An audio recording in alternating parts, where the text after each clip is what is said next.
When people talk about the best apps for Mac, they usually recommend huge productivity tools that are supposed to completely change the way you work. These aren't those apps. Instead, these are 5 small apps that solve small annoyances I found while using my Mac. They won't completely change your workflow or magically make you twice as productive, they just make using a Mac a little bit better.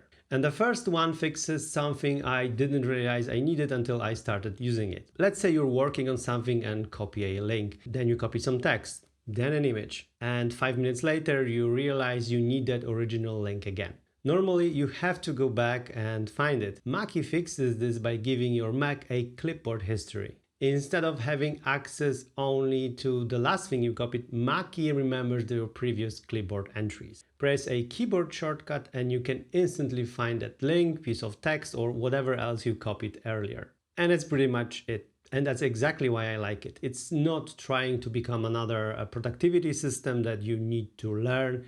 It just makes copy and paste work the way I wish it worked by default. Once it's installed, you barely even notice that Mackie is running until you use a computer without it. The second app is especially useful if, like me, you're coming to Mac after spending years using Windows PCs.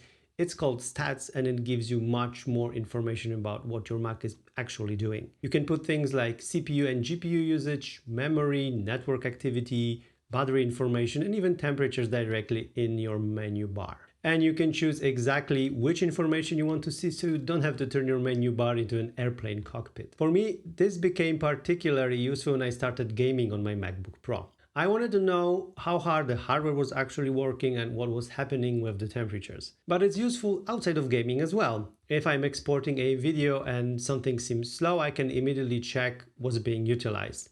Or maybe the fan suddenly starts spinning and I want to understand why. Again, it's not something that changes how I use the computer, it simply gives me information that's normally hidden. And if you like knowing what's happening inside your computer, Stats is the first thing I'd install. Number 3 solves something that annoyed me almost immediately when I started using macOS, window management. macOS has improved quite a lot here, but coming from Windows, I still find arranging multiple windows unnecessarily cumbersome. And Rectangle fixes that. It allows you to quickly position windows using either keyboard shortcuts or predefined areas of the screen. So instead of manually resizing 2 windows because I want them to be side by side, I can simply use a shortcut.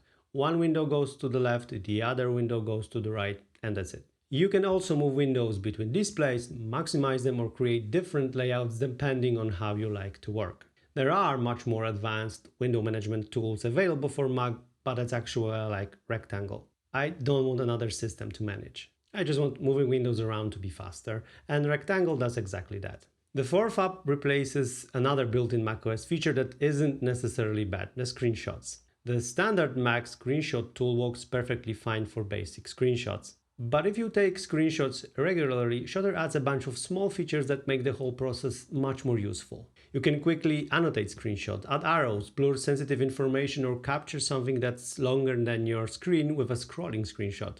For example, if I want to send someone a screenshot explaining where they need to click, I can capture it and add an arrow and send it without opening another application. Or if there's some personal information on the screen, I can quickly hide it before sharing the image. It's also very fast, and that's really the theme of all these apps.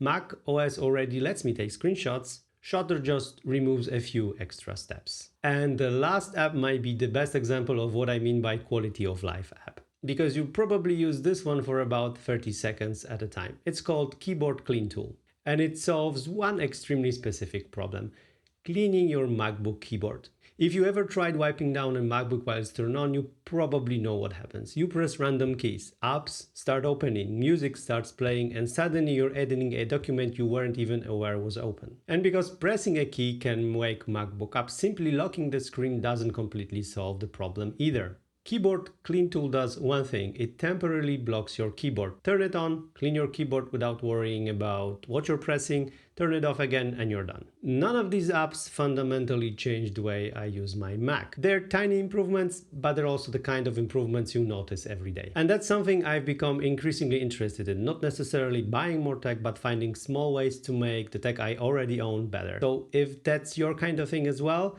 Mac tips, desk setups, practical tech, and actually making everyday life easier, consider subscribing. And if there's one tiny Mac app you can't live without, leave it in the comments. I'd genuinely like to find a few more for part 2.